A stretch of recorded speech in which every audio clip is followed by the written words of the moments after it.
Bonsoir, Monsieur le secrétaire perpétuel, chers collègues, mesdames, mesdemoiselles, messieurs.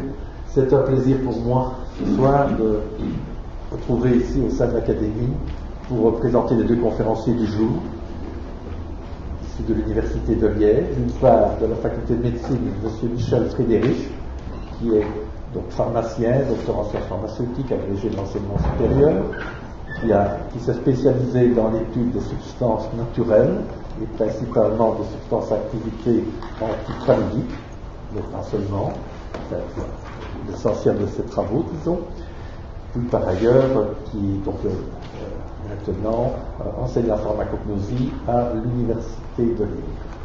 La pharmacognosie, c'est une science interdisciplinaire qui s'occupe de la chimie, de la pharmacologie, des substances naturelles issues principalement du règne végétal, mais quelquefois aussi du règne animal. Quant à Madame Lempereur, elle est maître de conférence et chargée de recherche à la faculté de philosophie et lettres de notre université, l'Université de Liège. Elle est spécialisée dans le patrimoine immatériel et elle va donc nous apporter également un éclairage bien complémentaire de celui qui va être évoqué par M. Frédéric. Donc je les remercie tous deux d'avoir accepté de présenter ce sujet auprès du Collège Belgique. Et je vais immédiatement leur céder la parole. Ils peuvent évidemment compléter leur CV, éventuellement. Voilà, bonjour à tous. Merci Monsieur Angenot pour cette gentille présentation. Je ne vais pas compléter mon CV. Je pense qu'ici on est là pour parler donc un peu d'ethnopharmacologie. Et comme le professeur Angenot l'a déjà indiqué, on va aborder deux aspects, donc un aspect plus scientifique, pharmaceutique, de l'apport des médecines traditionnelles et plus particulièrement des plantes médicinales à la pharmacie, et un aspect de communication, de transmission des connaissances. Donc, je vais commencer par donner une petite introduction, un petit historique de l'utilisation des plantes médicinales en médecine humaine, vous expliquer qu'est-ce que c'est l'ethnopharmacologie et donner quelques exemples de valorisation des plantes médicinales en médecine. Ensuite, après quelques données statistiques pour vous montrer l'importance, je céderai la parole à Françoise Lempereur qui vous parlera plus des concepts de transmission de ces connaissances et des difficultés de recueil des connaissances donc sur les plantes médicinales. Et puis je reviendrai pour vous parler du retour au laboratoire. Donc, on a fait des enquêtes ethnobotaniques, comment les exploiter en laboratoire, quelles sont les difficultés, et j'illustrerai cela par deux exemples que nous avons réalisés en Afrique. Deuxième étant un petit extrait de film qui a été tourné il y a quelques années sur un de nos projets. Donc les plantes médicinales, je suppose que vous savez tous que depuis très longtemps, on utilise les plantes pour se soigner, et historiquement on avait recours pratiquement comme médicament qu'à des plantes. Alors les premières traces d'utilisation de plantes médicinales sont très anciennes, puisque dans des tombes mésopotamiennes datées jusqu'à 60 000 ans avant Jésus-Christ, on retrouve des plantes dans des pots. Et on pense que ces plantes ont été placées là parce qu'elles avaient une utilisation probablement médicinale. Alors les premières traces vraiment qui sont parvenues jusqu'à nous, ce sont notamment dans des bas-reliefs comme celui-ci qui a été trouvé donc dans une tombe assyrienne au 8e siècle avant Jésus-Christ, où on reconnaît aisément ici les capsules de pavot qui sont tenues par un des personnages, qui est repris ici. Pavot dont on a tiré plusieurs millénaires plus tard la morphine, qui a été donc isolée en 1817, morphine qui est toujours utilisée puisque c'est l'antidouleur de référence. Actuellement, on en a tiré également la codéine antitussif. Alors la première trace écrite, elle est égyptienne en fait, et on la retrouve dans le papyrus Ebers. Donc ce papyrus est appelé papyrus Ebers parce qu'il a été découvert et traduit par M. Ebers, et il est daté d'environ 1500 avant Jésus-Christ, et c'est en fait le premier recueil connu qui est consacré aux plantes médicinales. Donc il a été retrouvé à Luxor. Donc c'est un recueil de 110 pages de papyrus consacré à 150 plantes médicinales, dont toute une série dont l'usage a perduré jusqu'à nos jours, donc notamment l'opium dont je viens de vous parler, mais aussi d'autres plantes comme la mandragore, etc. Alors, Évidemment, les écrits, nous en avons beaucoup qui proviennent de l'Antiquité, et le plus connu est probablement des Materia Medica de Dioscoride, qui date de 60 après Jésus-Christ, donc c'est un médecin grec qui présenta 600 plantes dans son ouvrage, des Materia Medica, qui fut donc l'œuvre principale sur les plantes médicinales durant l'Antiquité et qui est resté l'ouvrage de référence pendant tout le Moyen-Âge en Occident. Alors, évidemment, si on parle d'utilisation des plantes médicinales, il n'y a pas que les traditions occidentales, il y a également des traditions de différents autres continents, et on peut penser plus particulièrement à la médecine chinoise. Ici, ce sont quelques vues de pharmacie chinoise où les plantes médicinales ont toujours le haut du pavé, si je peux dire, dans les traitements qui sont utilisés. Et donc là également, il y a des traces très anciennes, puisque l'on retrouve des manuscrits, dont celui-ci qui serait daté d'environ 1000 avant Jésus-Christ, qui est le Wuxi Herbing Fang, qui est le manuscrit, la plante médicinale du laboureur, je pense que ça veut donc de l'homme, de la population rurale. Et donc ça reprend environ 283 préparations médicamenteuses.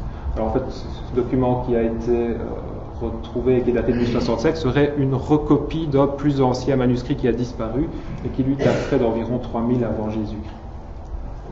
On y voit par exemple une plante qui a donné, j'en parlais juste après, un médicament très récemment utilisé donc en médecine moderne, c'est l'armoise annuelle, Artemisia annua, qui est reprise ici pour traiter les fièvres. Alors, en Europe, la médecine traditionnelle a perduré et jusque très récemment, on n'utilisait encore pratiquement que des plantes pour se soigner. Alors, évidemment, vous connaissez tous les anciens pots à pharmacie, mais c'est clair qu'autrefois, dans les pharmacies, une grande partie de ce qu'on y trouvait, c'était des plantes médicinales. On le voit ici dans ces beaux pots. Il y a toute série de tisanes qui ont été mises. Donc ici, c'est des reproductions de tisanes vendues dans une pharmacie liégeoise au début du XXe siècle. Donc là, c'est souvent des mélanges de plantes. Et un des manuscrits les plus connus de l'époque de la fin du Moyen-Âge, donc du XVe siècle, c'est le Tractatus de Herbis qui est ici, qui reprend également toute une série de plantes médicinales conservées à la British Library. Alors, quelle est la situation actuelle? Donc, vous allez me dire, oui, c'est bien beau, on a beaucoup utilisé les plantes médicinales, mais maintenant, on utilise toujours énormément, si pas de plantes médicinales, de substances, de médicaments dont l'origine est naturelle. Alors, j'en ai repris quelques-uns ici parmi les plus connus, et ce sont donc toutes des plantes qui ont un usage traditionnel et qui ont donné naissance à un médicament utilisé actuellement.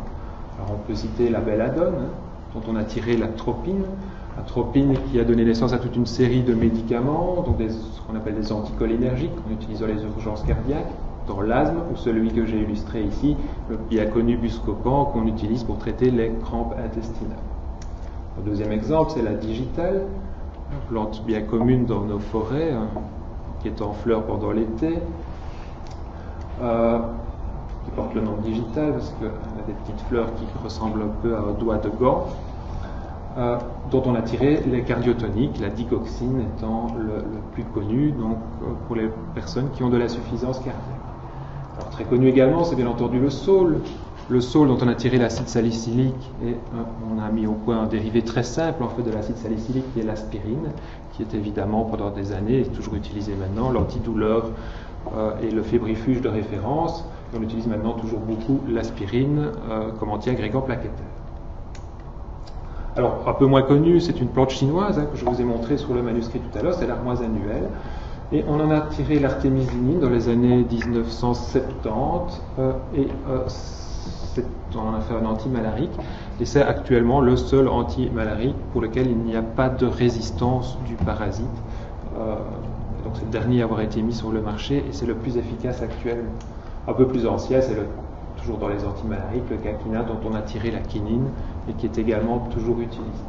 Donc en gros, actuellement, en fait, on estime qu'environ un médicament sur deux sur le marché est une substance d'origine naturelle ou est inspiré d'une substance naturelle, parce qu'il y a évidemment beaucoup de produits qui sont produits par synthèse, mais dont la genèse est reliée à une substance naturelle.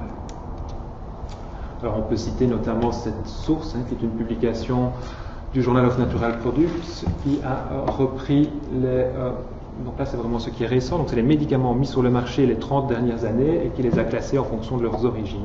Et grosso modo, on en a à peu près un quart qui sont des produits naturels ou hémisynthétiques et un quart qui sont des produits synthétiques mais inspirés de ce qu'on appelle un pharmacophore, donc d'un modèle naturel. Un quart étant synthétique et un petit quart, en gros tiers étant biologique, notamment tous les vaccins, etc. Alors j'en arrive à l'ethnopharmacologie parce que donc, outre tous ces médicaments modernes qui ont une relation aux plantes, on estime qu'on a environ encore 80% de la population mondiale qui ne se soigne pratiquement que grâce à des plantes. Il y a donc là tout un savoir local des populations qui est à valoriser. Je viens de vous montrer par des exemples. Il y a toute une série de ces savoirs qui ont donné naissance à des médicaments utilisés actuellement et il y en a encore certainement beaucoup qui ne sont pas connus. Alors la science qui étudie ces savoirs et qui essaie de les valoriser au laboratoire, ces savoirs locaux des plantes médicinales, c'est l'ethnopharmacologie. Qu'est-ce que c'est l'ethnopharmacologie ? L'ethnopharmacologie, c'est une partie de l'ethnobotanique. L'ethnobotanique, c'est la science qui étudie les relations entre les sociétés humaines et le monde végétal. Utilisation ethnologique des plantes, ethnobotanique. L'ethnopharmacologie s'intéresse plus spécifiquement à l'étude donc, de l'utilisation des substances naturelles, principalement végétales, ainsi que des savoirs et pratiques s'y rattachant, à des fins thérapeutiques, donc comme médicaments. Alors, ce n'est évidemment pas, nous sommes tous conscients qu'il y a beaucoup de connaissances qui existent de par le monde, mais ce n'est pas, et c'est ce qu'on va essayer de vous présenter aujourd'hui, ce n'est pas, évidemment pas une entreprise simple. Ouais, donc ça c'est surtout Françoise Lempereur qui va vous l'expliquer tout à l'heure, mais il y a beaucoup de difficultés qui font que ce n'est pas évident de récupérer ces connaissances. Les différences de langage, des cultures, des erreurs involontaires des personnes qui transmettent les informations ou qui retranscrivent les informations, ou des erreurs volontaires parce que la personne qui connaît une recette particulière n'a peut-être pas envie de la transmettre et veut la garder pour elle. Donc il y a toute une série de points qui doivent être pris en compte, notamment l'établissement d'une relation de confiance entre la personne qui recueille les informations et donc le tradipraticien, comme on l'appelle généralement dans les pays du Sud, c'est très important. Alors d'autres enjeux, d'autres difficultés évidemment qui sont liées à tout cela, je ne vais pas les aborder. Françoise Lempereur, si on a le temps, on parlera peut-être un petit peu tout à l'heure, mais c'est évidemment la propriété intellectuelle. En préparant la conférence, je tombe sur cet article récent sur Internet où, voilà, un problème de brevetabilité des plantes médicinales. Quid ? Il y a les problèmes de biodiversité, évidemment. Donc, il y a, le cite assez dans les chiffres, le nombre de plantes qui disparaissent par jour de par la déforestation. Et bien évidemment, il y a des connaissances qui partent peut-être avec la disparition de ces plantes. Donc, la nature s'appauvrit, il y a également une déstructuration des sociétés et donc un risque de disparition. C'est déjà pratiquement le cas chez nous. Françoise Lempereur fera un petit peu le bilan de ce qui se passe en Wallonie actuellement, mais il y a vraiment un gros risque de disparition d'un grand nombre de connaissances. Alors inversement, on peut aussi, si l'ethnopharmacologie et la préservation des plantes médicinales peut aider à conserver la biodisponibilité, inversement, elle peut avoir un impact négatif aussi sur certaines plantes. J'ai repris ici deux exemples de plantes de notre flore européenne, qui sont des plantes de montagne, l'arnica et la gentiane, qui ont été pendant une certaine époque surexploitées, une surexploitation qui peut mener à leur disparition. Et donc il y a des mesures qui ont dû être prises pour protéger ces plantes et éviter une surexploitation trop importante. C'est encore le cas pour certaines plantes himalayennes et autres qui sont surexploitées parce qu'elles sont utilisées. Donc évidemment c'est un élément à prendre en compte. Alors, avant de céder la parole pour la deuxième partie, je voulais donc donner quelques exemples des valorisations possibles des plantes médicinales. Bon, évidemment, on peut les valoriser pour arriver à un médicament moderne comme ceux que je vous ai présentés, l'aspirine ou autre. C'est un processus qui est long et qui est cher, qu'on estime à environ 1 milliard d'euros, 10 ans minimum, pour aller des premières études jusqu'à la commercialisation d'un médicament. Il y a une autre voie possible qui est de valoriser les plantes elles-mêmes et de faire ce qu'on appelle des médicaments traditionnels améliorés, dont la qualité est assurée et l'efficacité a été prouvée. Il y en a chez nous et il y en a qui commencent à être mis sur le marché dans les pays du Sud. Et ça, c'est une voie un peu plus facile, évidemment, de valorisation de ces connaissances traditionnelles. Et c'est une initiative qui est maintenant, depuis une dizaine d'années, encouragée par l'OMS en différentes, principalement pour les pays du Sud, en différentes déclarations, notamment de Yalta. Alors, quelques exemples. L'exemple des curares. Ça, c'est peut-être l'exemple qui est le plus parlant vraiment de la richesse de ces connaissances traditionnelles. Donc les curares, ce sont des poisons de chasse qui sont utilisés, notamment en Amazonie, c'est là qu'on les a découverts pour la première fois. Donc ce sont des plantes dont les populations locales font une préparation, ils enduisent leurs flèches, et qui paralysent le gibier. Bon, éventuellement les ennemis, en général c'est plutôt utilisé pour la chasse. C'est toxique à injecter, mais ce n'est pas toxique par voie orale. Ce qui veut dire que le gibier, par la suite, parce qu'il n'y a pas de résorption des substances toxiques dans le système digestif, et donc ça veut dire que le gibier peut être consommé par la suite. Alors, en Amazonie, on estime qu'il y a environ 50 000 espèces différentes de plantes. Il faut se rendre compte que les populations ont pu identifier au fil des millénaires les quelques plantes, il y en a une dizaine, vingtaine maximum, qui possède ces propriétés. Alors, si on devait identifier par screening, donc par les méthodes modernes des industries pharmaceutiques, ces plantes parmi les 50 000, les gens se sont amusés à faire des calculs, on estime qu'il faudrait 30 ans de travail non-stop juste sur cette activité pour arriver à identifier, donc on travaille nuit et jour pendant 30 ans avec des robots tels qu'on trouve dans les industries pharmaceutiques pour pouvoir arriver à retrouver ces plantes qui ont été identifiées par les populations locales. Ce qui est plus étonnant encore, c'est que des curarisants ont été trouvés en Amérique du Sud, mais il y en a également en Afrique et en Asie, et qui ont également été identifiés par les populations dans ces différentes régions pour les mêmes usages. Des plantes qui sont des mêmes familles, mais qui sont différentes. Alors l'autre exemple, et ça j'en ai déjà parlé, c'est issu de la pharmacopée chinoise, c'est l'artémisia, et donc qui est utilisé au moins depuis plus de 1000 ans en Chine, et dont en 1970 on a extrait l'artémisinine. Donc l'usage de la plante, c'était de traiter les fièvres, dont le paludisme. Et donc, on en a extrait l'artémisinine, à partir desquels on a fait une série de médicaments utilisés maintenant donc, contre le palu, le Riamet ici par exemple. Alors l'autre voie, c'est de valoriser donc, des médicaments traditionnels améliorés. Et des médicaments traditionnels améliorés, il en existe chez nous en Europe. J'en ai pris un exemple ici. Donc c'est un médicament à base d'artichaut et de romarin, que l'on utilise pour les problèmes donc, de digestion difficile. Et donc c'est un médicament qui est à base d'extrait de plantes. Et donc au niveau de l'Agence européenne du médicament, il y a une commission qui s'est attachée à essayer de standardiser, enfin de recueillir les différents usages traditionnels des plantes, ceux qui sont bien répandus, donc qui sont bien connus en Europe depuis plus de 30 ans. Et il y a donc une série de plantes pour lesquelles un usage traditionnel peut être reconnu et peuvent être utilisés comme médicaments donc, en Europe, sous base d'usage traditionnel, même s'il n'y a pas vraiment eu d'études cliniques prouvant une efficacité. Alors le même genre de choses peuvent être faites en Afrique.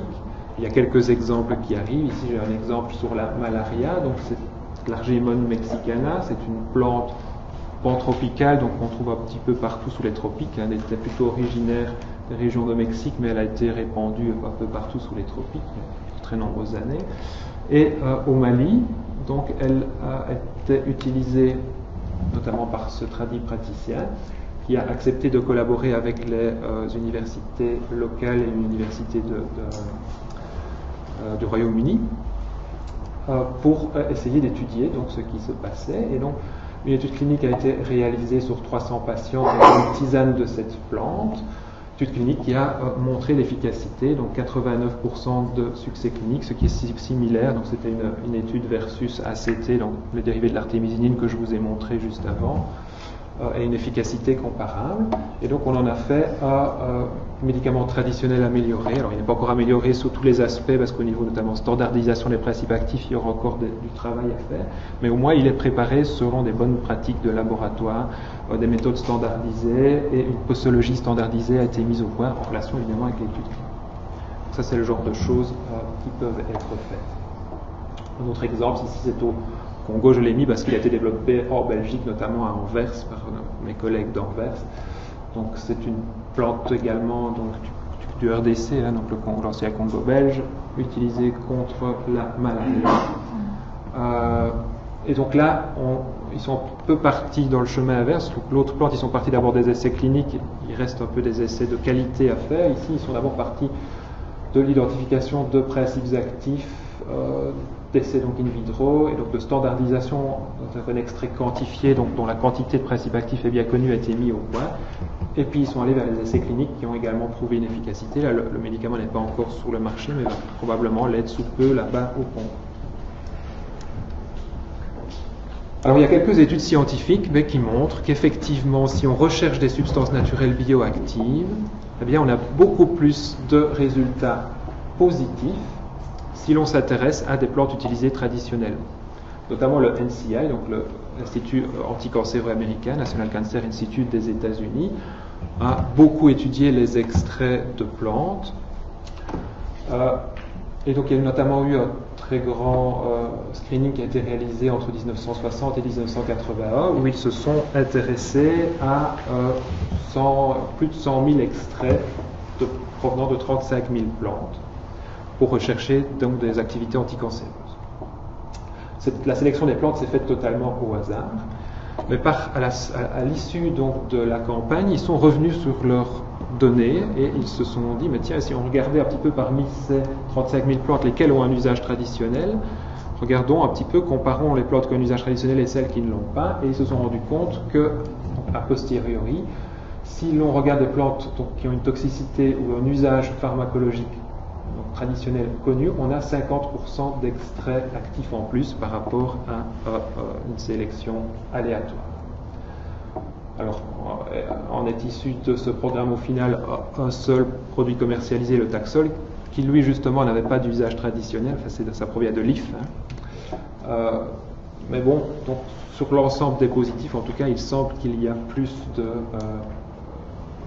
résultats positifs, donc si on a un usage traditionnel. Une autre étude, c'est une étude sur les antimalariques, là, qui a été faite au Brésil, où on a comparé donc, des plantes sélectionnées au hasard, 300, où là on a 1% seulement de plantes qui se sont montrées actives, donc 3 sur les 300, à des plantes sélectionnées sur un critère ethnopharmacologique, et là on en a 50, et donc là il y en avait 20% qui étaient actives, c'est-à-dire 10 sur 50.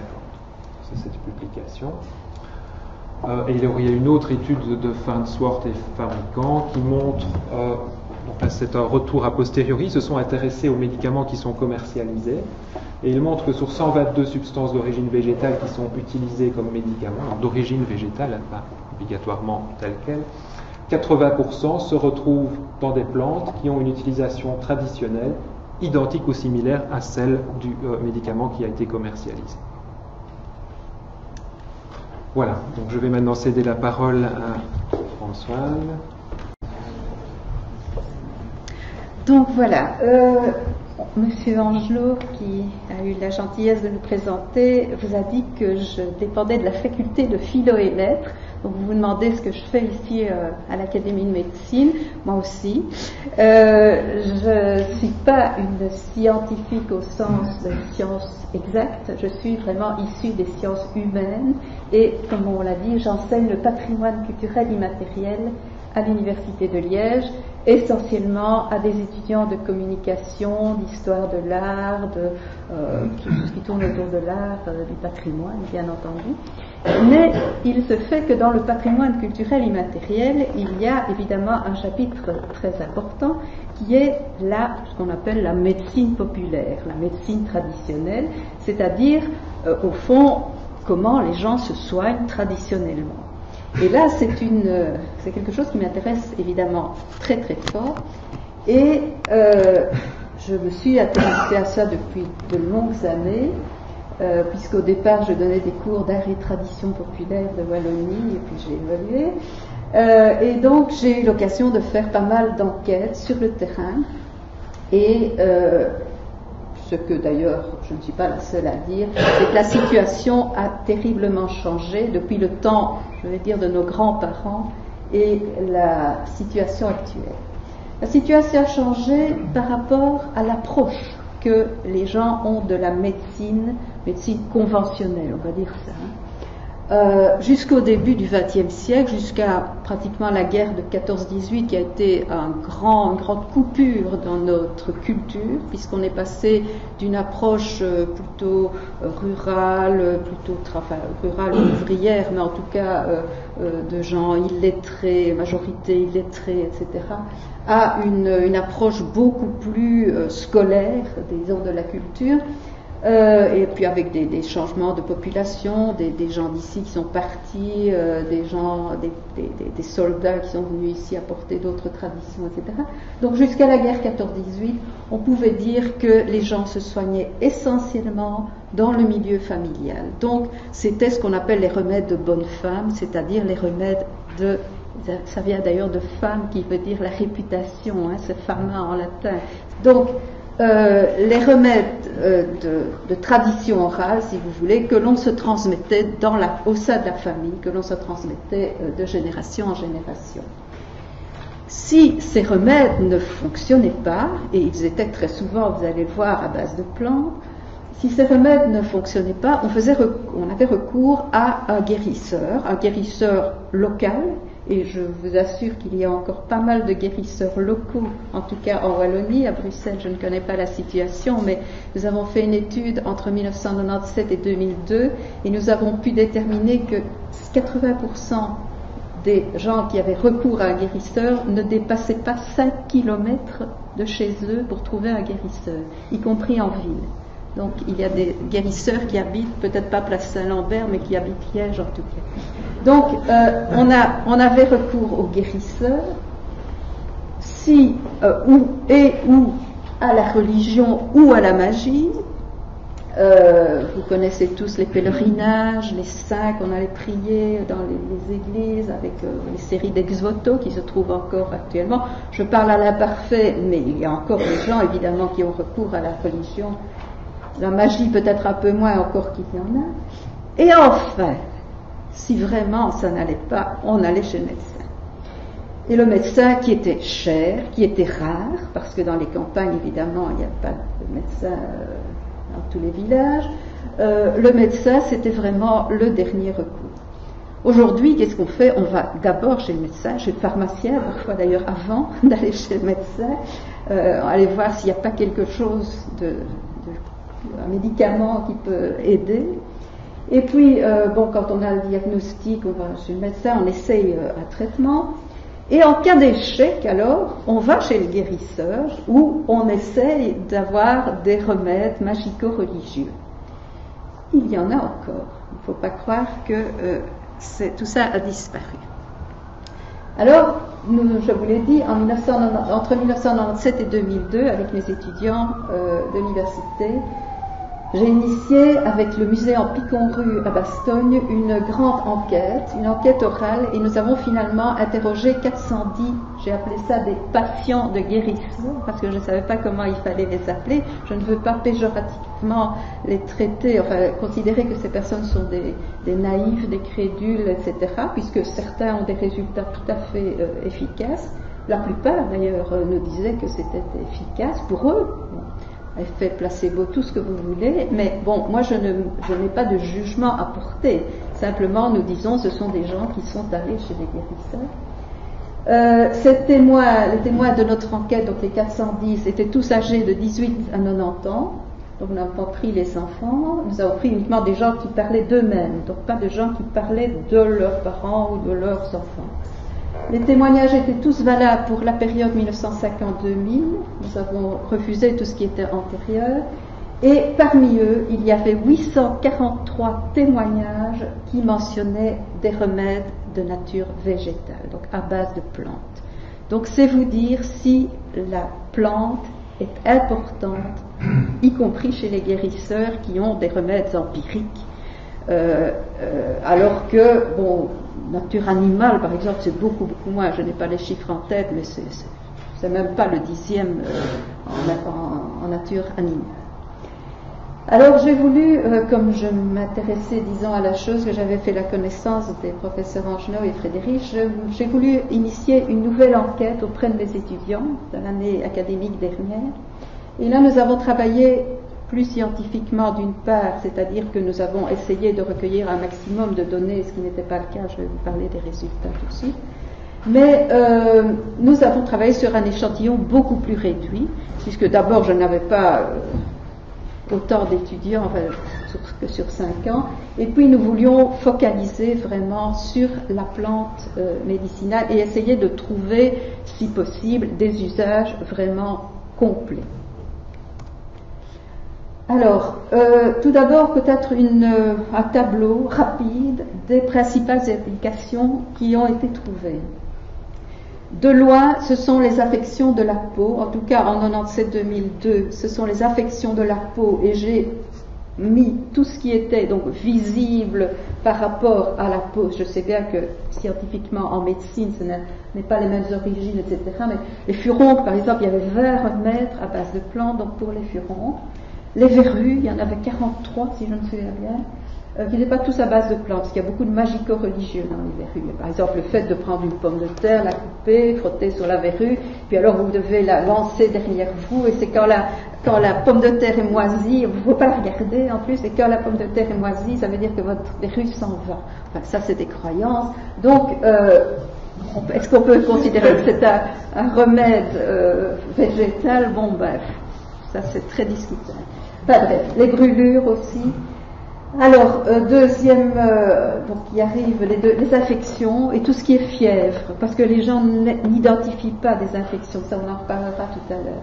Alors j'ai des maladies qui sont évidemment très courantes, la bronchite, la pleurésie, enfin ce qu'ils appellent la pleurésie, voyons voir, la jaunisse, ce qu'ils appellent la jaunisse, il faut voir aussi, les calculs vésicules, calculs rénaux, enfin tout ce que vous voulez, les pierres au rein, comme on dit, des ulcères à l'estomac, la dysenterie. Alors il y a des remèdes pour purifier le sang, et là on se croirait revenu au temps de Molière, puisque vous savez que là on faisait des traitements pour essayer de purifier le sang, on faisait des saignées, etc.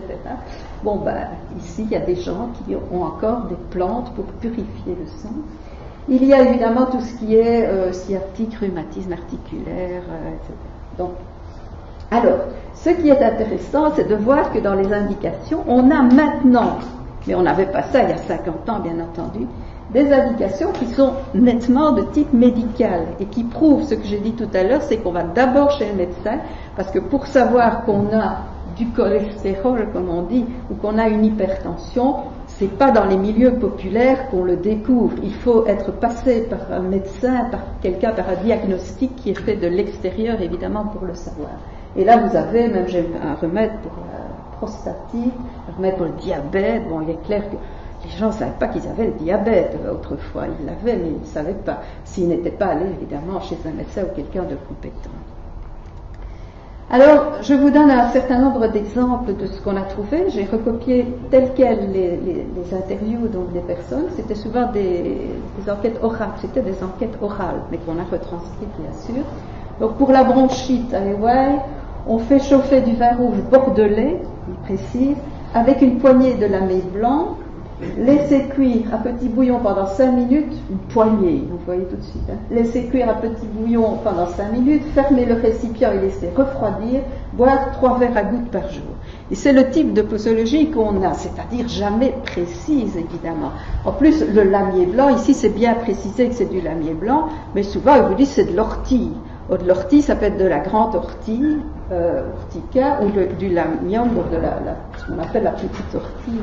Alors, ce qui est certain, c'est que si l'on va sur les bases de données officielles des pharmaciens, on voit que les mucilages présents permettraient d'expliquer l'utilisation traditionnelle comme expectorant afin de fluidifier les sécrétions bronchiques en cas de toux grasse. Donc, on peut, en effet, estimer qu'il y a un rapport entre la bronchite et le lamier. En tout cas, il a été fait certainement par les gens, par les ruraux, de façon empirique. La reine des prés, là, c'est encore un plus gros problème dans la mesure où on dit simplement laisser infuser des fleurs dans de l'eau bouillante en juillet-août, donc pour être sûr qu'il y ait une floraison. À défaut, prendre les racines, mais c'est plus amer.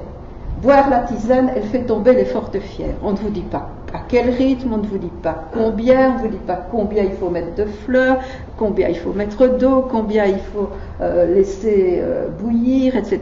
Donc tout ça est très très vague, mais ce sont des remèdes qui sont donc donnés par les gens. Alors, on voit, et on en a déjà parlé, Michel Frédéric en a parlé, que cette plante contenant des dérivés salicylés a des propriétés antalgiques, donc elles font disparaître, entre guillemets, les douleurs, et donc on peut dire que c'est recommandé dans un état grippal, lorsqu'on a des fièvres, des courbatures, mais on ne peut pas dire, évidemment, que ça fait tomber les fièvres comme les personnes le prétendent. La bugrane épineuse, ça c'est une plante qui est évidemment beaucoup plus rare, mais on la trouve dans les enquêtes que nous faisons. Et là, on a trouvé des gens qui nous ont dit, pour éviter une rechute après une pleurésie. Bon, mettre une racine de bugrane dans l'eau, 1 litre, faire bouillir et laisser réduire d'un quart, boire les 3 tasses sur la journée. Ça, c'est ce qui est dit par le témoin. Et alors, quand on regarde, on voit que les scopes recommandent la racine en traitement dépuratif, surtout pour soigner les inflammations et la lithiase urinaire.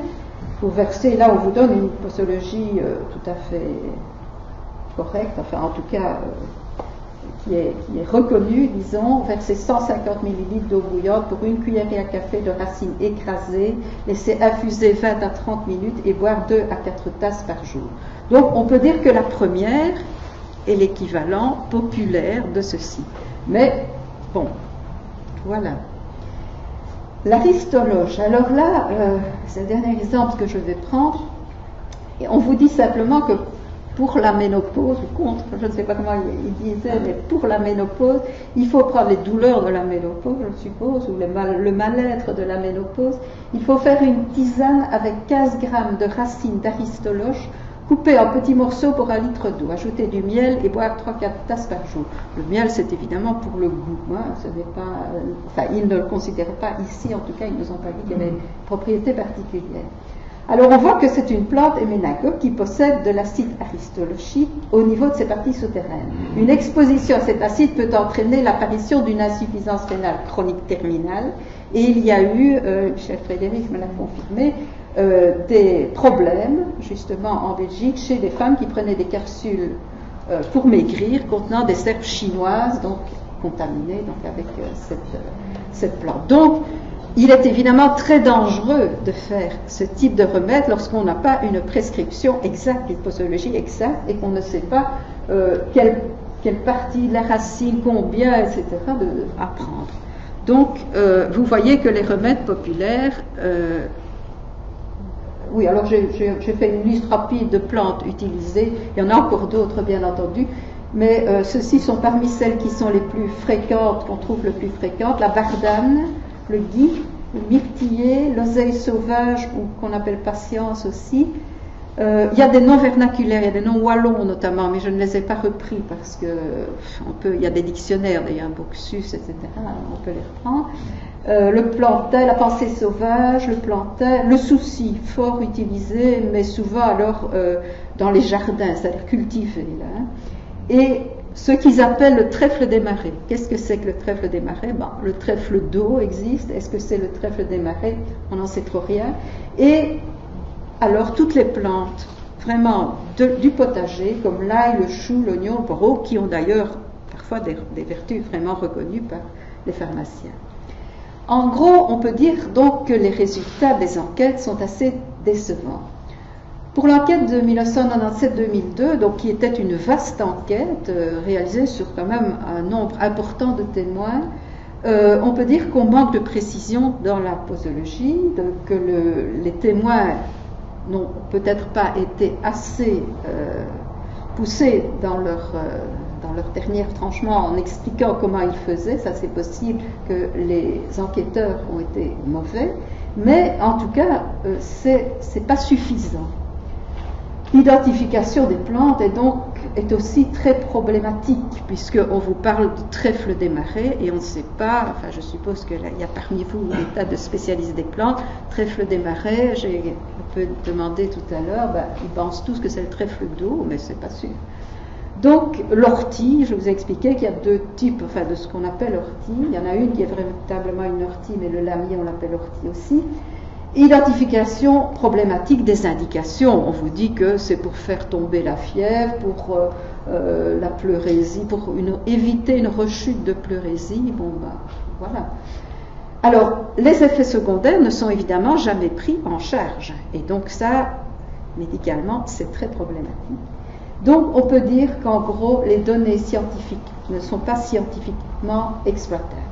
Bien sûr, il y a des tas de publications qui ont été faites à partir d'autres enquêtes. Moi, ce que j'ai voulu faire, c'est des enquêtes orales, donc des nouvelles enquêtes, si vous voulez, c'est-à-dire ne pas reprendre les traités de Boxus, Bastin, etc., qui existent, qui sont partiellement d'ailleurs, disons, acceptés par la pharmacognosie actuelle, mais qui doivent aussi scientifiquement être fameusement revus.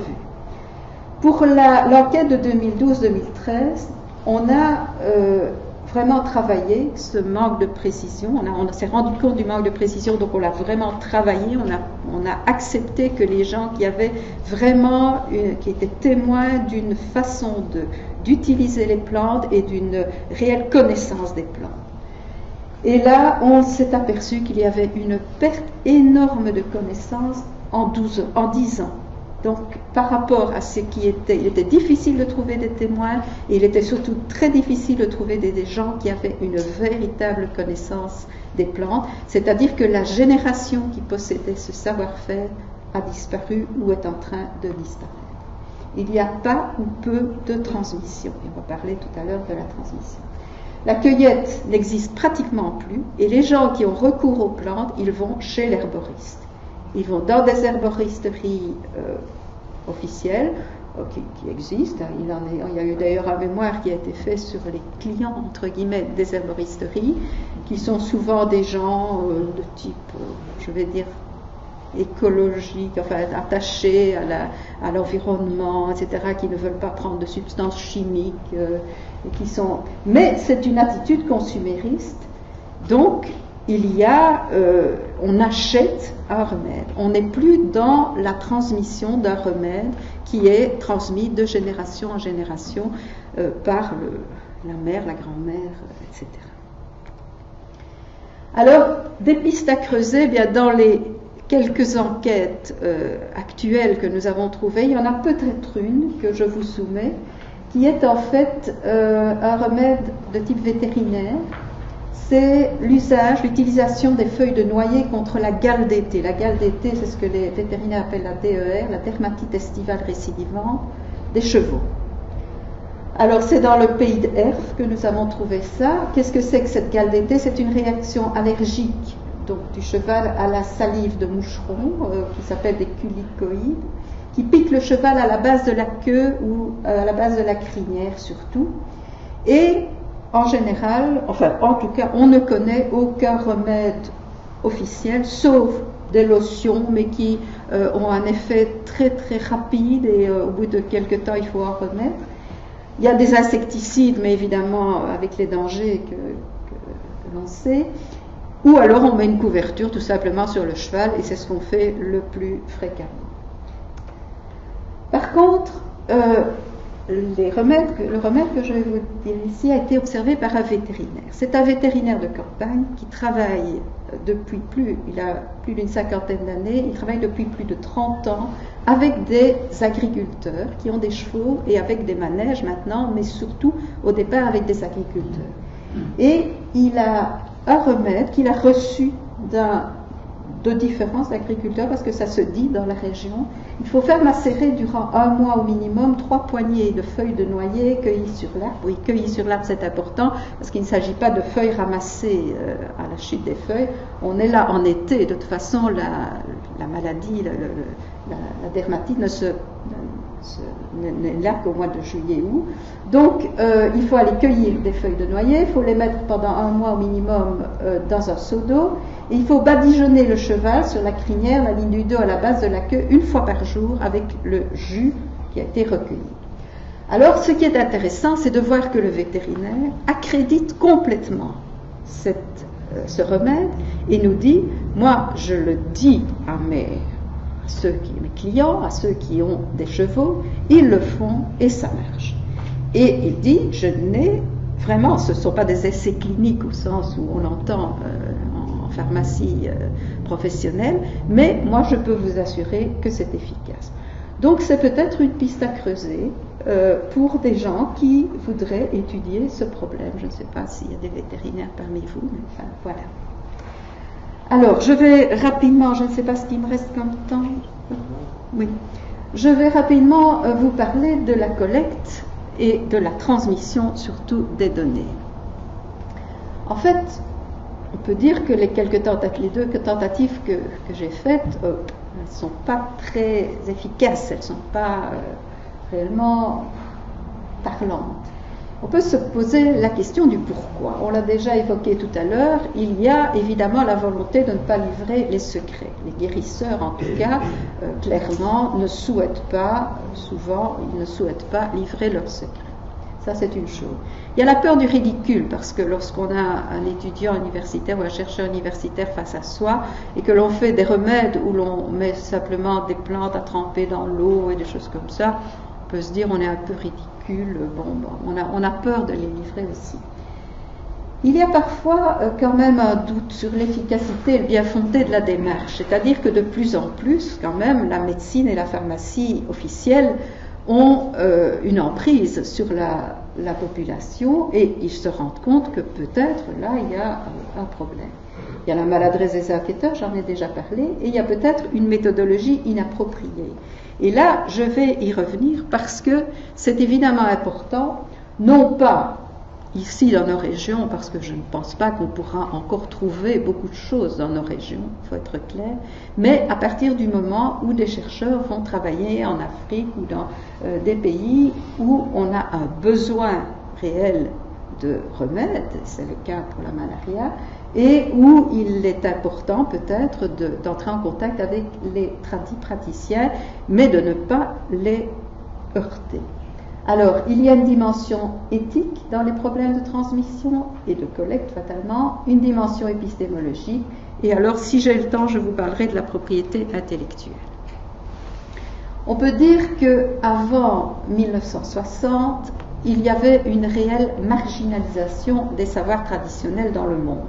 C'est-à-dire que les Européens, les Américains, enfin ceux qui détenaient, entre guillemets, la médecine scientifique occidentale, considéraient que les savoirs traditionnels étaient, bon, même s'ils étaient chinois, ou ils étaient quand même marginalisés, ils étaient quand même inférieurs, disons, à leur propre savoir.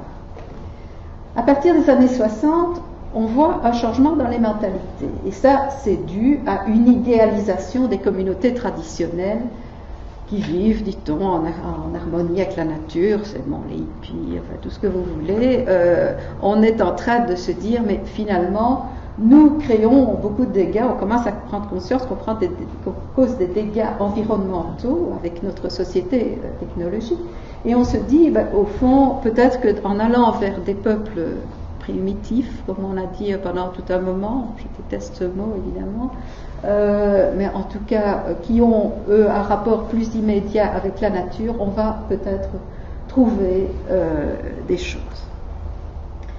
Alors, on commence à analyser, ce sont essentiellement des ethnologues, des anthropologues qui vont travailler dans des sociétés où on va étudier leur niveau de connaissance des remèdes traditionnels, mais évidemment on va le faire avec un regard ethnocentriste, c'est-à-dire des paramètres occidentaux, et on ne va pas se préoccuper des valeurs qui sont propres à ces sociétés.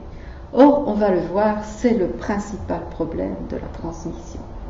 On ne va pas se mettre à leur niveau pour voir quelles sont leurs connaissances agroécologiques, or c'est évidemment très très important, et leur système de relations, je vois qu'il manque un i, de relations sociales. Or, vous allez voir que c'est primordial souvent. Pourquoi ? Parce que on peut se demander si les savoirs que ces populations possèdent sont transposables à nous, ça c'est évidemment très égoïste, mais aussi entre eux. Et le problème qu'on a posé tout à l'heure de la malaria est évidemment fondamental, puisqu'on voit qu'avec une plante chinoise, on arrive à traiter de la malaria en Afrique ou ailleurs. Donc, on peut se demander si de population, de communauté à communauté, il est possible de transposer et s'il est possible d'apporter, on a parlé des médicaments traditionnels, enfin qu'il était possible d'améliorer, est-ce qu'on peut améliorer des savoirs? Il faut dire que, en général, on ne prend pas en compte la dimension locale. Et la dimension extrêmement locale, parce qu'on vous parle de médecine chinoise, de médecine ayurvédique, de tout ce que vous voulez, de médecine, et on globalise. Il est certain que même en Chine, la médecine chinoise, elle a des particularités locales. Et donc, il est certain qu'on ne peut pas généraliser. On ne parle pas de caractère immatériel, et là, on va arriver à un problème fondamental, c'est le rapport à l'autre, la relation sociale, l'inscription de l'identité sociale de la population avec laquelle on travaille. Il faut vous dire que le mode de transmission livresque, évidemment, n'est pas approprié et il s'en insurge. Les personnes qui sont... il y a eu d'ailleurs une étude, là j'avais repris une étude des Navajos aux États-Unis, qui s'insurgeaient contre le fait que des Américains blancs, enfin comme ça, publient des informations qui venaient de leur population.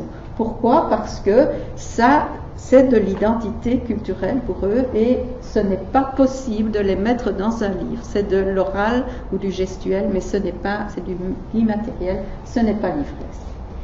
Et surtout, on ne respecte pas les modes de pensée. Pourquoi? Parce que les gens qui ont des remèdes, en général, ont non seulement une zoologie, une façon un savoir-faire, ont une façon de traiter le patient, etc., mais ils ont surtout une relation qui peut être magique, qui peut être religieuse, qui peut être simplement humaine à l'autre, avec des modes de pensée qui ne sont pas du tout les nôtres. Et à partir de là, on dénature complètement et surtout, quelque part, on leur vole leur identité. Et c'est là où le problème quand je dis que la méthodologie n'est pas adaptée, c'est très souvent avec nous.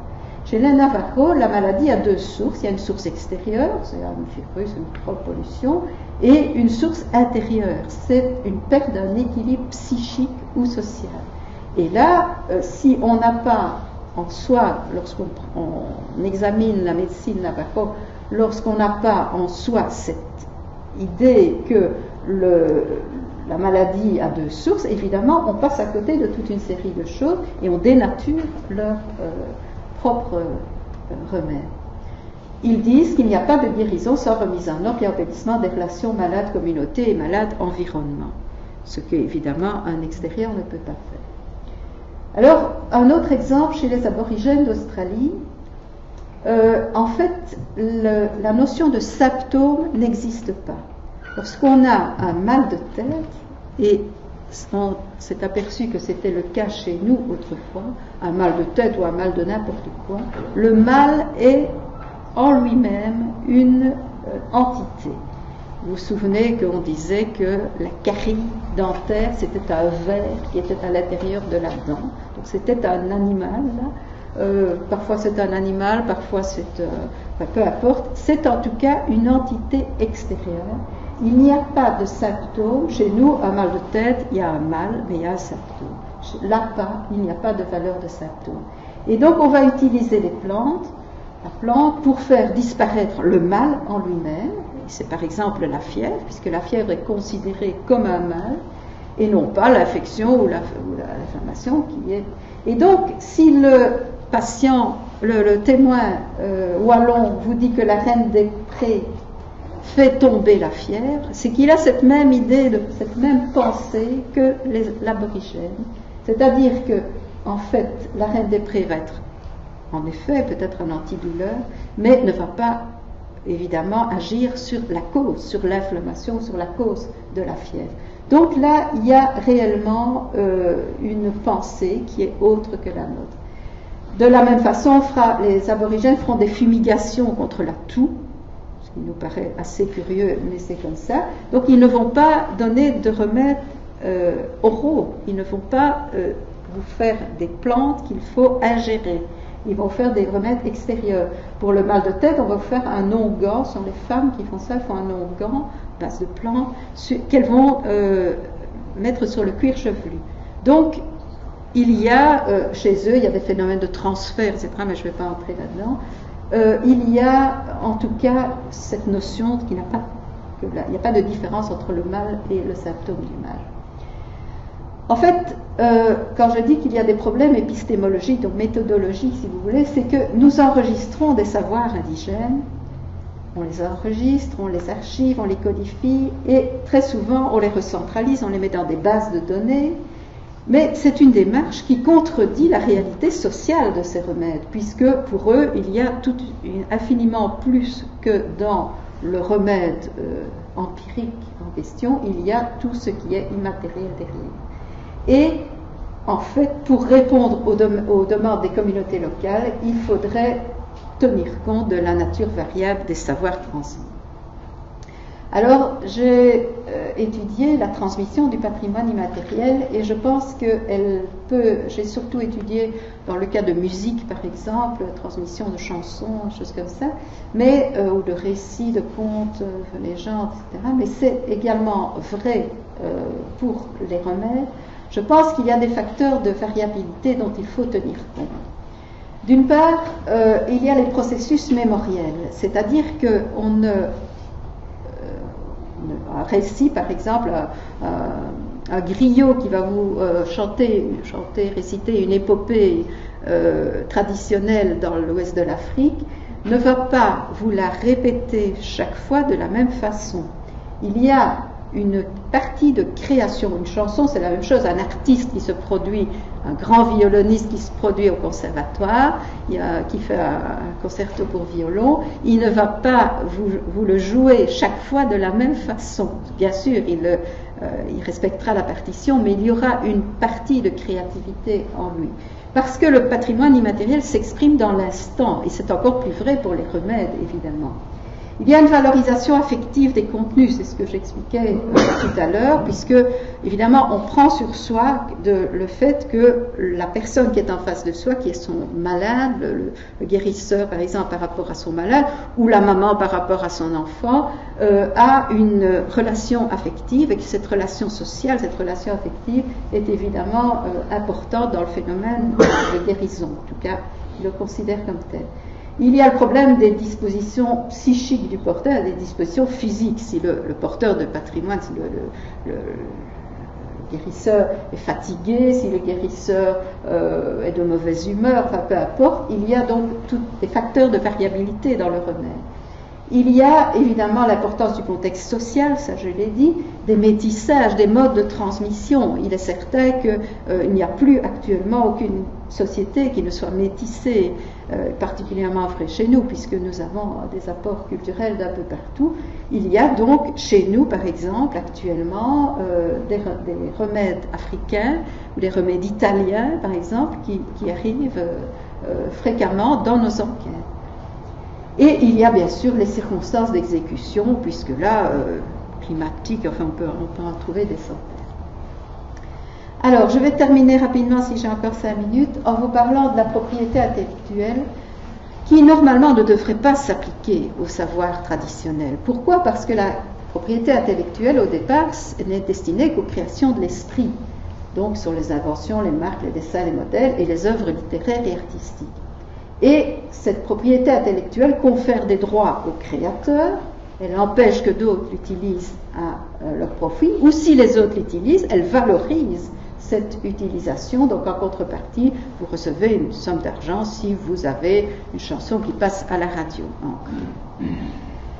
Maintenant, l'Organisation mondiale de la propriété intellectuelle s'est emparée évidemment du problème, parce que il y a eu une série, surtout les pays du Sud évidemment, une série de réclamations par rapport à la protection des droits liés au patrimoine thérapeutique. Il est certain que des multinationales, notamment américaines, ont breveté des savoir-faire traditionnels de populations d'Amazonie, enfin peu importe. Donc, les pays du Sud ont évidemment réclamé, on dit, oui, mais attendez, l'Inde notamment était en pointe avec toute une série de je ne vais pas entrer dans les détails. Donc, l'OMPI, l'Organisation de la propriété intellectuelle, a décidé de distinguer d'une part les savoirs traditionnels et d'autre part les expressions culturelles traditionnelles. C'est-à-dire qu'on ne traite pas de la même façon un air de musique, par exemple, ou une danse, et un savoir traditionnel. Donc ça a été décidé. On a créé un comité intergouvernemental pour justement essayer de voir la problématique des savoirs traditionnels, comment il était possible de la résoudre. Et actuellement, ça a été créé en 2000, si je me souviens bien, et actuellement, il n'y a pas encore de loi contraignante. Donc le comité intergouvernemental a donné des recommandations, mais n'a pas encore vraiment pu se mettre d'accord pour des lois, parce que c'est un problème épineux qui vraiment empoisonne, c'est peut-être le cas de le dire, l'OMPI. Et il y a évidemment eu d'autre part des pressions des multinationales, et on a créé alors l'APIC, donc l'Agence de développement du patrimoine, comment ça c'est, le patrimoine, je ne sais plus, non, de la propriété intellectuelle.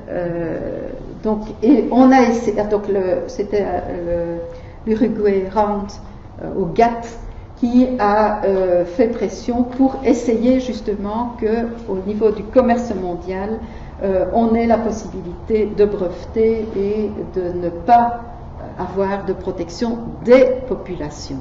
Il y a actuellement des tas de procès qui sont en cours, et croyez bien qu'il y en aura encore pendant des dizaines d'années.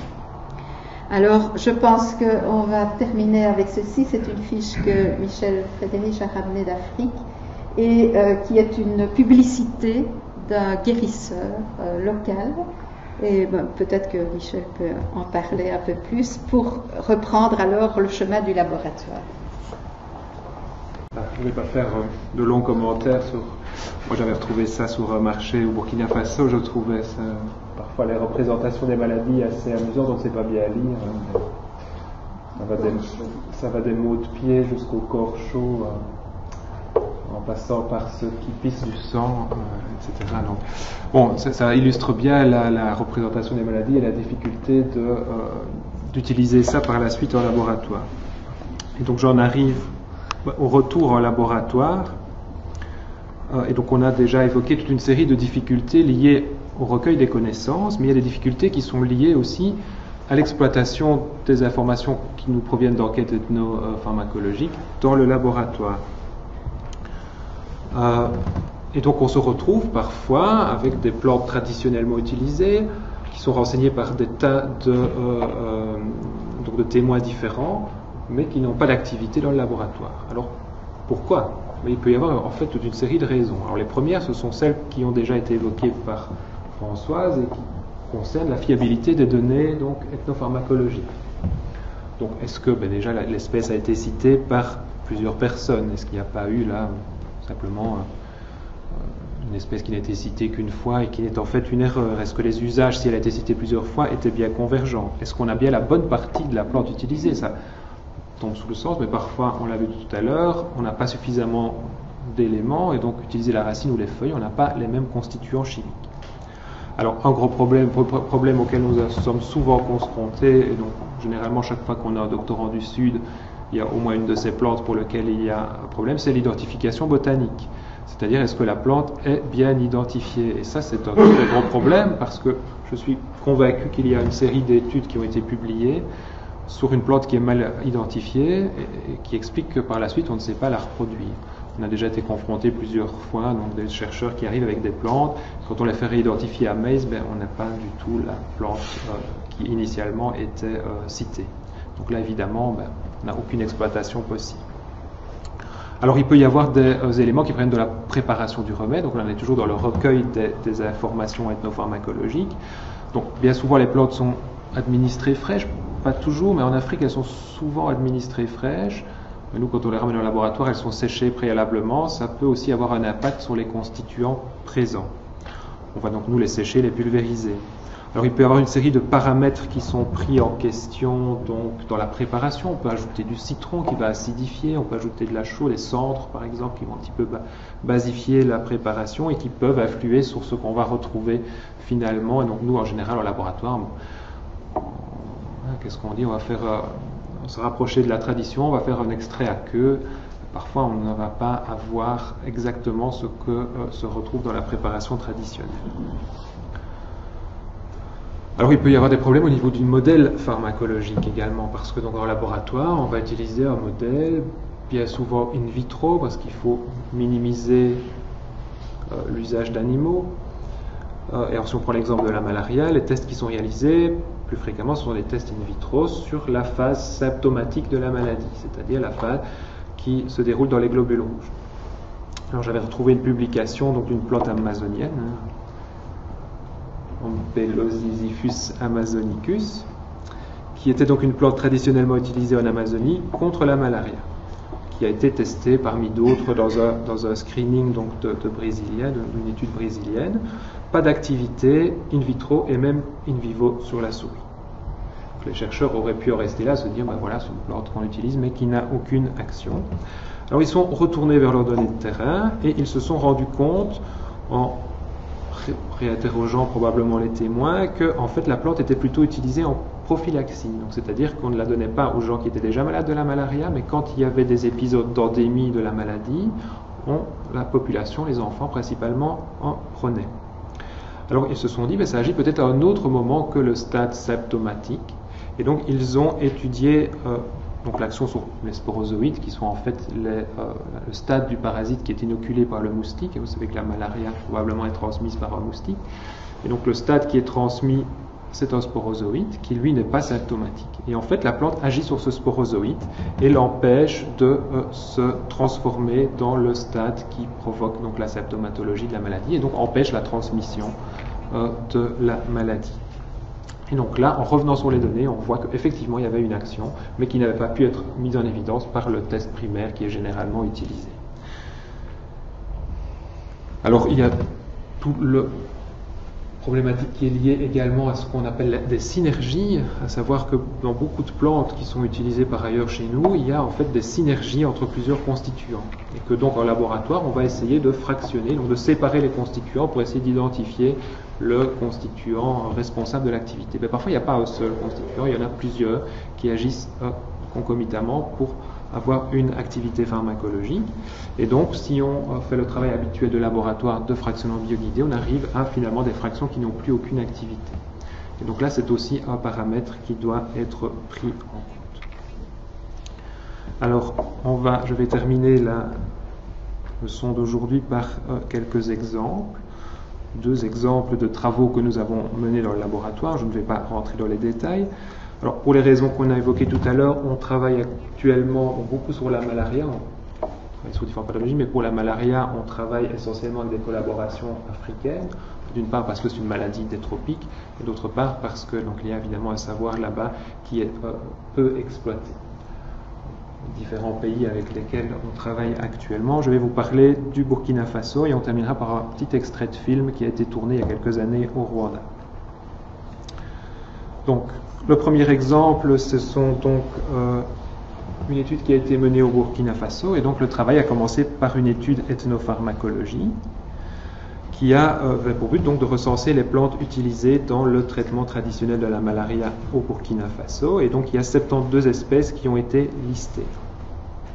À partir de ces 72 espèces, on s'est basé sur la bibliographie, donc sur déjà les travaux qui avaient été réalisés par d'autres équipes locales ou autres, de manière à sélectionner de celles qui avaient été peu étudiées. Et finalement, nous avons sélectionné 13 espèces. Et finalement 17 échantillons parce que parfois il y avait plusieurs parties de plantes qui étaient utilisées. Donc voilà les 17 espèces, un titre indicatif, il y a un peu de tout, des arbres, des plantes annuelles. On a alors réalisé un screening in vitro sur ces 17 échantillons. Et donc, finalement, nous avons eu, sur les 13 espèces testées, 8 qui s'étaient actives dans notre test in vitro, 3 très actives, ici, qui sont listées ici, Dicomatomentosa, Psorospermum senegalense et Gardenia socotensis, et 5 avec une activité plus modérée. Alors, ça j'en ai parlé tout à l'heure, donc je ne vais pas peut-être revenir, ça on va gagner du temps. Donc nous nous sommes focalisés sur les 3 plantes, donc je viens de citer tout à l'heure, qui étaient les plus actives. Et nous avons commencé par donc celle-ci, le Dicomatomentosa, parce que c'était la plus active des 3. Et parce que sur celle-ci, nous avions quelques soucis d'identification botanique, justement, dont je vous ai parlé tout à l'heure, donc on l'a laissé de côté. Donc, l'étude s'est focalisée sur cette plante Dicomatomentosa, donc qui est une plante utilisée contre le paludisme, notamment des enfants, avec une inflammation de la rate et du foie, également contre la toux, également déconseillée chez les femmes enceintes. Donc, c'est un petit résumé des informations ethnopharmacologiques. On a testé différents extraits et donc on a une activité en fait de différents extraits, y compris ceux qui se rapprochent le plus de l'usage traditionnel, donc le décocté qui a donc également une activité intéressante. On a réalisé donc là un fractionnement et donc même s'il y a une certaine synergie, on arrive à mettre en évidence un composé qui est donc cette lactone sesquiterpénique qui est responsable de la majorité de l'activité de la plante. Alors, malheureusement, ce produit est très actif, mais il est également relativement toxique pour les cellules humaines. Il a une sélectivité qui n'est que de 3, qui est donc faible, pas d'hémolyse par contre. Et donc, ça peut expliquer peut-être la recommandation au niveau de l'usage traditionnel de ne pas l'utiliser chez les femmes enceintes. Mais il faut donc quand même être prudent quant à l'utilisation. Et donc, dans ce cas-ci, c'est un cas où il y a peut-être des risques de toxicité, du moins s'il y a un usage chronique. Et c'est donc à cet aspect-là que nous allons nous attarder maintenant. Alors voilà, je vais terminer par un petit film tourné au Rwanda, si on arrive à le faire fonctionner.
Nous sommes ici au Rwanda où nous terminons la première année d'un projet de 5 ans de collaboration entre l'ULG et l'UCL et l'Université nationale du Rwanda. Alors ce projet a 2 buts principaux et le premier c'est un but d'étude des plantes médicinales locales et principalement les plantes médicinales utilisées pour lutter contre la malaria. Donc la malaria est une maladie parasitaire. Le parasite affecte les globules rouges dans le sang et elle est caractérisée par le fait qu'elle est transmise par un moustique. Alors c'est une maladie qui est très grave et qui surtout affecte l'Afrique. Il y a environ 1 à 2 millions de morts par an causées par cette maladie. Et si on veut être un peu plus parlant, on estime que toutes les 30 secondes, un enfant meurt de la malaria. Donc la lutte contre la malaria a commencé par la découverte de la quinine qui était utilisée évidemment depuis très longtemps en Amérique du Sud par les populations locales, mais ce sont les jésuites, donc lors de la découverte de l'Amérique du Sud, qui ont ramené cette quinine en Europe où elle a commencé à être utilisée. C'est l'écorce d'un arbre, un arbre quinquina qui est utilisé. Et puis alors, donc le produit responsable qui est un alcaloïde, la quinine, a été découvert par 2 pharmaciens français, Pelletier et Caventou. qui ont donc isolé. C'est un des premiers médicaments à avoir été utilisé comme substance chimique pure en thérapeutique. C'est suite à l'étude de strychnos dans le laboratoire que les premiers travaux sur la malaria ont commencé. Et donc il y a là un doctorant, Raymond Muganga, qui effectue son doctorat à l'université de Liège et à l'université nationale du Rwanda. Je suis pharmacien, j'ai une bourse de CUD pour 5 ans. Et chaque année, j'ai 8 mois de bourse en Belgique où je dois faire toutes mes activités en rapport avec l'activité antipaludique de nos plantes, donc plantes rwandaises. Et les 4 mois que je passe dans mon pays, je dois faire un cours de pharmacognosie à l'Université nationale du Rwanda. Et alors aussi, je dois continuer ma recherche sur les plantes paludiques, antipaludiques rwandaises, avec la collaboration de différentes coopératives et de tradipraticiens rwandais.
Je prends les coordonnées sur GPS pour que je puisse me retrouver facilement.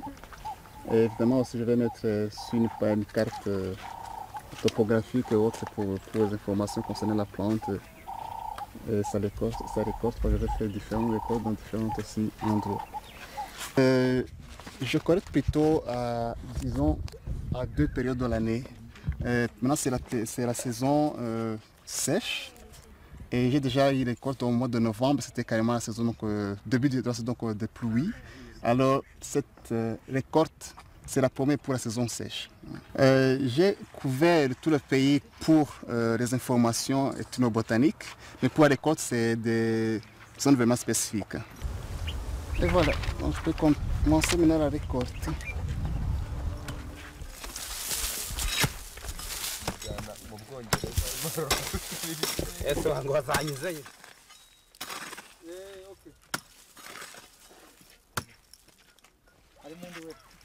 La plante s'appelle Xanthoxylum calibeum.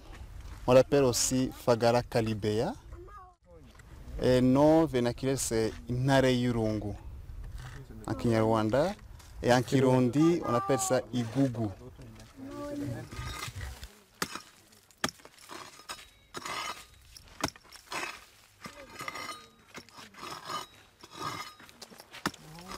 Voilà, c'est la première racine. Ici, on élève l'écorce. On prépare les médicaments de paradigme et des vers intestinaux et tout c'était.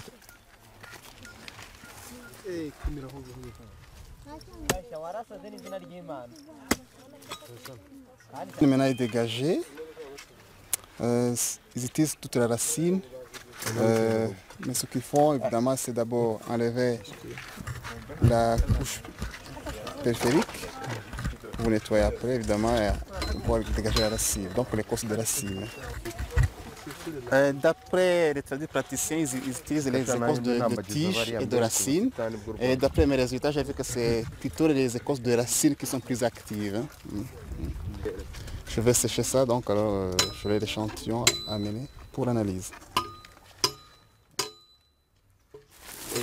Et il y a une gomme dedans. On a utilisé pour les sèves. C'est une légumineuse, hein, donc il y a une gomme. L'écorce, on utilise pour augmenter la capacité sexuelle. comme les impuissants. Je connais à peu près de toutes les plantes d'ici. À peu près de 625. Je connais le nom français et le nom anglais, le nom Kinyarwanda, je sais. Ce savoir-faire, tu l'as acquis de ton père ou d'un autre spécialiste? C'est là, c'est ma grand-mère qui fait la médecine traditionnelle.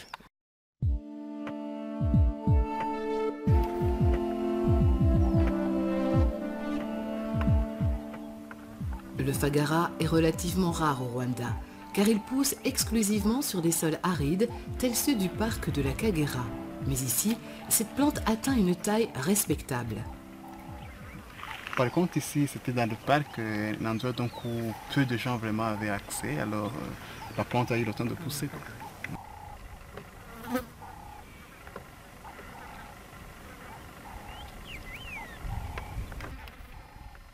En dehors de l'intérêt pharmaceutique médical utile pour les populations qui utilisent ces remèdes traditionnels et dans lesquels nous pouvons intervenir en les aidant à identifier et standardiser les médicaments. Il y a un autre, bien sûr, objectif qui est rencontré, c'est la sauvegarde de la biodiversité, montrer l'intérêt justement de maintenir des régions, des parcs naturels où croissent de très nombreuses plantes qui n'ont pas d'application industrielle occidentale pour le moment. Bon, dans le cadre du laboratoire, nous étudions les plantes utilisées en médecine traditionnelle rwandaise contre la malaria. Parmi ces plantes se trouve Silostrychnos uzambarensis, qui est une espèce qui était d'abord connue pour son utilisation comme poison de chasse, mais uniquement les parties souterraines, tandis que les parties aériennes renferment des alcaloïdes très actifs sur le plan antiplasmodial.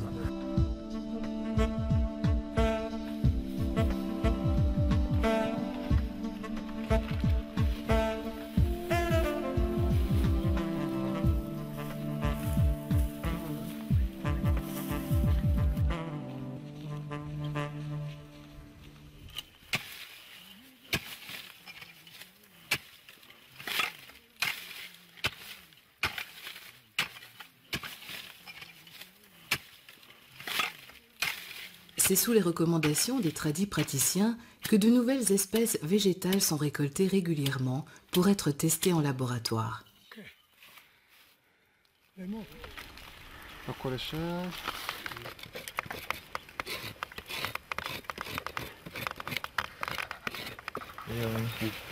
fait, c'est les écorces qui sont utilisées, c'est jaune aussi. C'est aussi jaune et puis ça colle aussi. Ouais, c'est la même. Pour voir s'il y aurait une différence entre les deux. Toi, tu avais déjà testé l'écorce? Oui, j'avais déjà testé mais pas des racines, oui. Les tiges n'étaient pas très actives, c'était modérément actif, c'était faible, quoi, plutôt faible. Les feuilles, tu n'as pas fait ça. Si j'ai fait, c'était une non-absence de carrément. À La Réunion, c'est aussi les écorces qui sont utilisées dans une autre espèce. Parce que l'écorce que j'avais fait, c'était au mois de novembre, je peux aussi essayer la tige encore. Comme ça, on pourra comparer. C'est plus actif, que dans ce qu'on avait avant. Il faut couper. Il faut couper d'abord. Je laisse ce truc.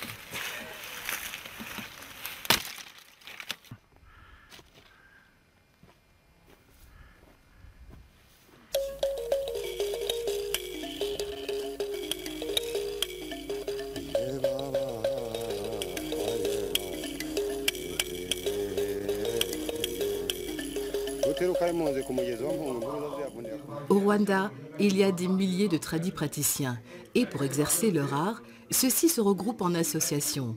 Une initiative largement encouragée par le ministère de la Santé. Avant que la médecine traditionnelle soigne les malades, il doit d'abord consulter, on fait les examens ou les diagnostics en médecine moderne. Et par après, même, il amène le résultat de l'examen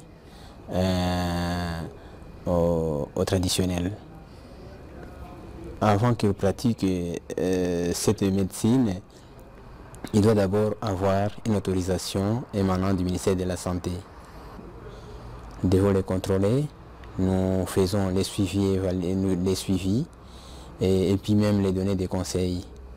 Et puis voir si réellement ils respectent tout ce que les ministères de la Santé l'exigent. Pour être sûr que les médicaments sont très efficaces, et on prend ces médicaments ou bien l'échantillon, on l'amène dans le laboratoire de recherche, par exemple à l'IRST.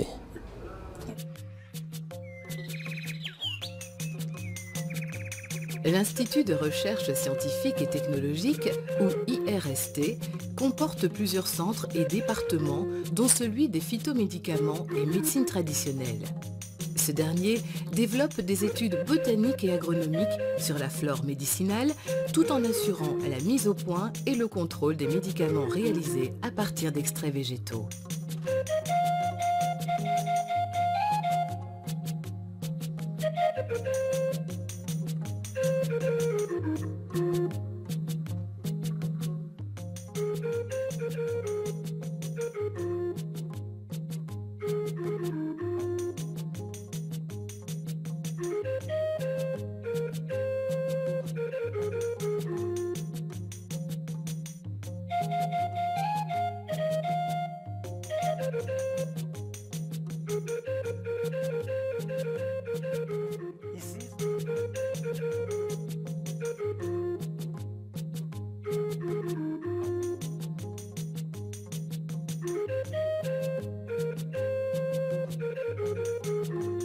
Nos chercheurs profitent de leur passage à l'IRST de Boutaré pour visiter l'herbarium.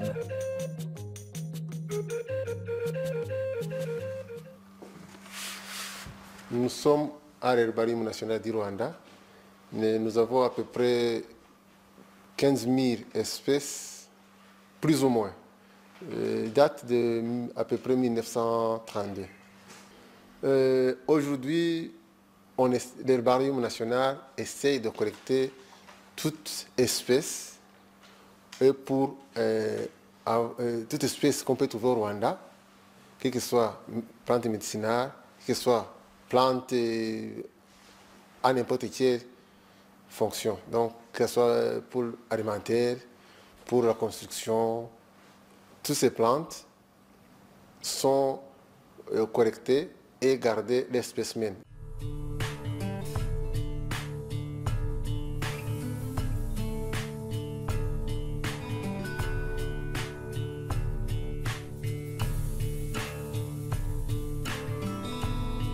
Au Rwanda, les écosystèmes sont multiples et très diversifiés, allant de la savane aride à la forêt d'altitude.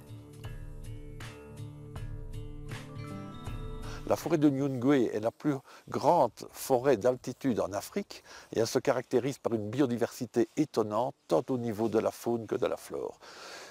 De nombreuses espèces endémiques d'oiseaux même s'y trouvent, mais c'est surtout la flore ici qui nous attire puisque actuellement, plus de 50% des médicaments sont issus du règne naturel. Et quand on sait que sur les 300 000 à 500 000 espèces du règne végétal répertoriées, seuls 5 à 10% de cette flore ont été investiguées et de façon encore imparfaite. Cette nature représente évidemment un potentiel incommensurable.